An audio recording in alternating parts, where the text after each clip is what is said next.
Hi, welcome back. This is Manny Flores again, and this will be the fourth and final video in this series covering past experience, capabilities, examples from my career in manufacturing. We're going to go fairly quickly here only because there aren't a whole lot of screens for the next two employers. The reason for this is that the Avante project implementation plan for Wedgestone, during those 2 years, Wedgestone's organization was that of a centralized parent company and 4 subsidiaries. So while Fay Automotive was in Irwindale and Sigma Plating was in the City of Industry here in California, Weston Automotive and Monona Tube and Weld were located in St. James, Minnesota and Monona, Wisconsin, respectively.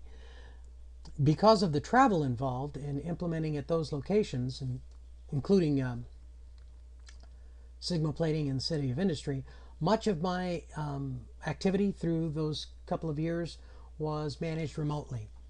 Consequently, when I concluded that effort, much of that information was retained on a hard drive on my laptop. So I have a separate video that details the activity involved with the implementation effort for Wedgestone. However, just to be brief, Wedgestone was another automotive aftermarket manufacturer, truck and SUV parts, competitor of Smittybilt. Again, they got my name from associates with Apex, invited me over to head up their implementation effort, primarily to become Y2K compliant, but also they wanted to replace their homegrown information system. Avante, they were going to purchase DataWorks. I had worked with DataWorks over at over at Schlosser Forge, as I previously mentioned, and I was aware that DataWorks was about to complete a merger, so we held off for a couple of months while we prepared data and allowed DataWorks to merge into a new company called Epicor. Epicor's product line was Avante in terms of software, and Avante was really Manfact from DataWorks, just renamed with some new bells and whistles. So during the 2 years that I was there, we went through the process of, once again, setting up the general ledger, chart of accounts, creating a robust, configurable chart of accounts so that as product lines expand, the scheme within the chart of accounts can expand with it. Did the same thing with Richter. I did the same thing with Hollingshead. All the implementations really started with the general ledger and the chart of accounts. Once that was in place, we cleaned their bills, cleaned their routers, recorded all of the item master information, began training. Even though we didn't have software yet, I knew enough about what we were going to experience ultimately and what the company was anticipating in terms of their new information system functionality. They knew what they wanted, they knew what they had originally looked at DataWorks, and they were confident they were going to receive all of these capabilities. So we designed training and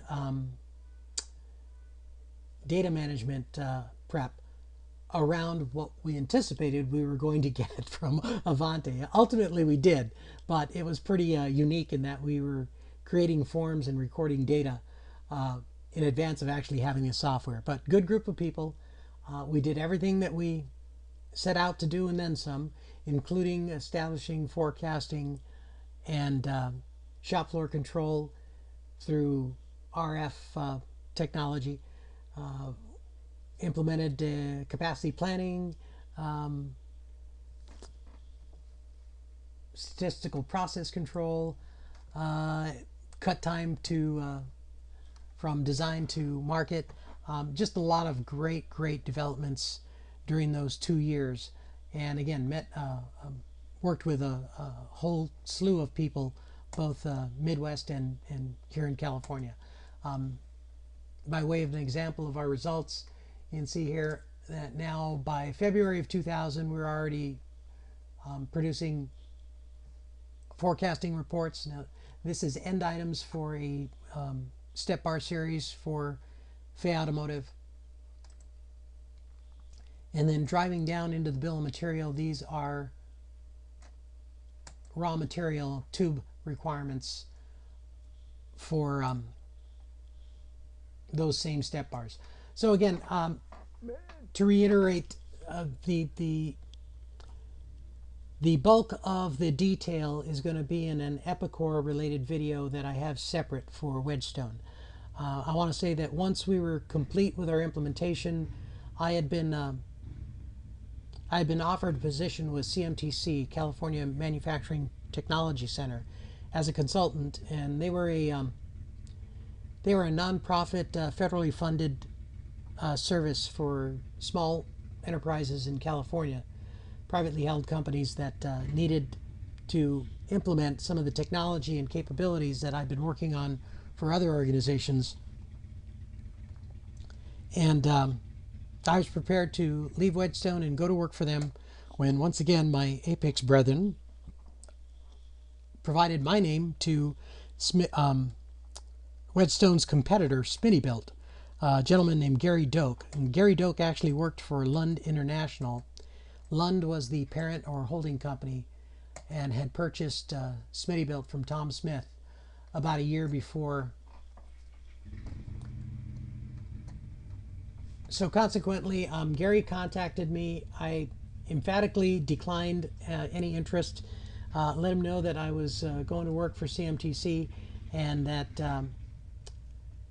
there was really no need for us to meet. However, I didn't want to forsake my Apex brethren, and I did want to maintain the networking that I had developed over the years. And so I agreed to go out and meet with Gary, and I suggested that, well, I'll take a look and maybe we can come up with an alternative solution for you other than myself. I have other contacts. We can probably find somebody who can help you resolve your issues. So met with Gary. We hit it off. This was a senior operations guy who knew manufacturing backwards and forwards. He had seen and done everything. So we had a mutual appreciation for, I want to say, the effort around resolving not merely manufacturing symptoms, but root cause issues within an organization, how that paid back benefits across the board. So Gary and I hit it off great. He made me an offer I couldn't refuse, and I went to work for him as the materials manager for Smitty.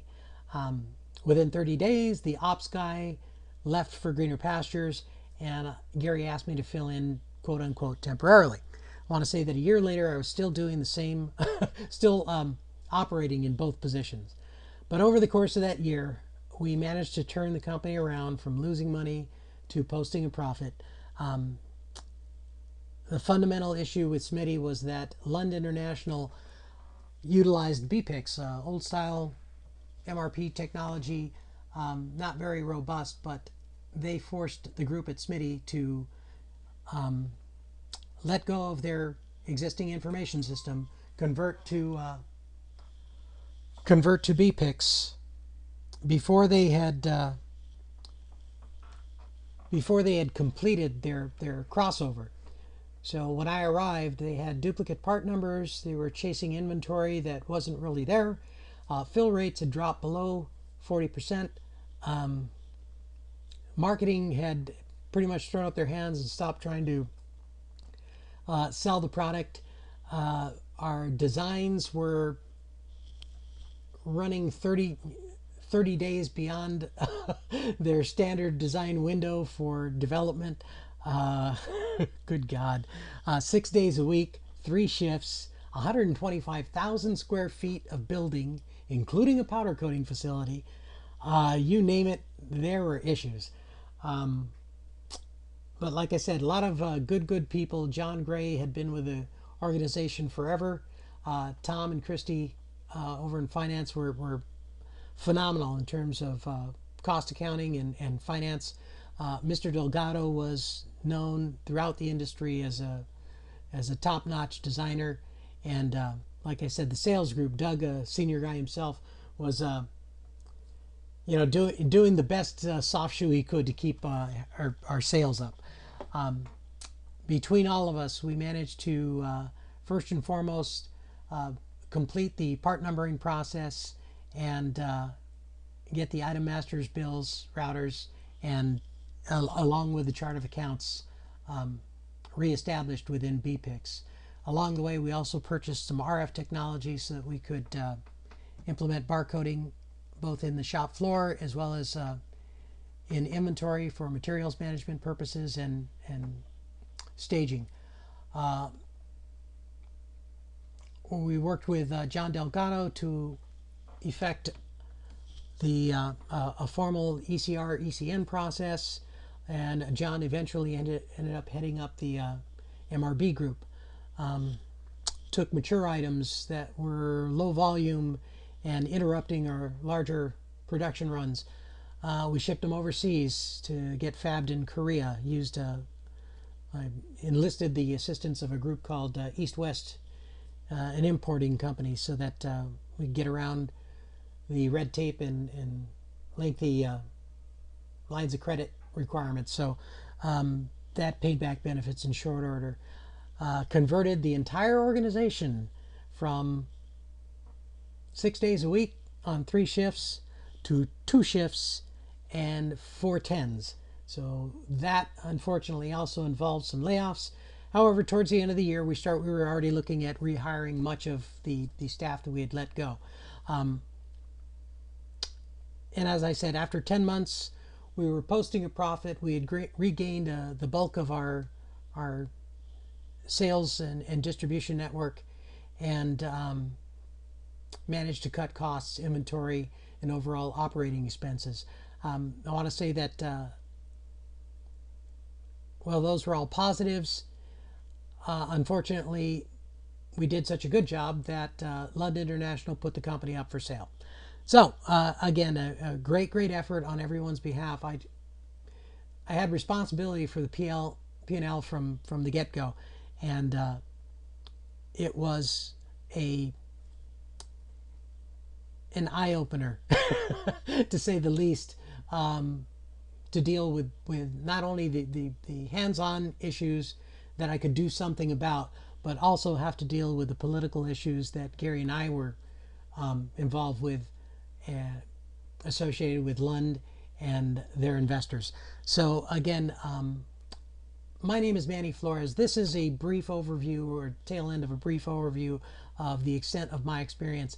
I'd like to ply my trade in your organization and hopefully assist with resolving whatever issues you're currently experiencing, and perhaps expanding your market share. So again, please take the time to write down my cell number, area code 661-544-6327, and my email address is M like mother, G like Gary, Flo, short for Flores. That's M like mother, G like Gary, Frank, Larry, Oscar, FLO, 1213 at gmail.com. gmflow1213 at gmail.com. Whether it's MRP, ERP, SPC, statistical process control, shop floor control, SFC, customer relationship management, Kaizen, Kanban, JIT, good Lord, the acronyms, ISO, TQM. These are all things that I was personally involved with, and not just from a contributor standpoint. These initiatives were my personal responsibility, and I want to say that because of that, and because of the many environments, there's probably nothing that I couldn't take a look at and immediately make a positive contribution to. So again, I recognize that the industry has progressed, and that while I've been out of it for a number of years, a very wise gentleman, Ed Williams, once told me, and I believe it's absolutely appropriate. The bells and whistles associated with ERP packages, all fantastic and extremely beneficial in terms of generating information and data that support good business decisions throughout the organization. All very, very necessary. However, MRP boils down to 4 basic questions. What do I got to make? When do I have to make it? What do I already have? What do I need to get? Everything else revolves around answering those 4 statements. And I'd like to believe that my experience is still applicable to resolving those issues for virtually any environment. So again, make to stock, make to order, engineer to order, selling capacity. I've done it. I'd like to help you. Please contact me. I thank you again for your time and your consideration, stomaching, I want to say suffering through these 4 videos. If you've done that, then kudos to you. Please give me a call at your earliest convenience. We'll get together, we'll talk, and hopefully I can help out in some small way. Thank you again. My name is Manny Flores, and this is the final in a series of videos.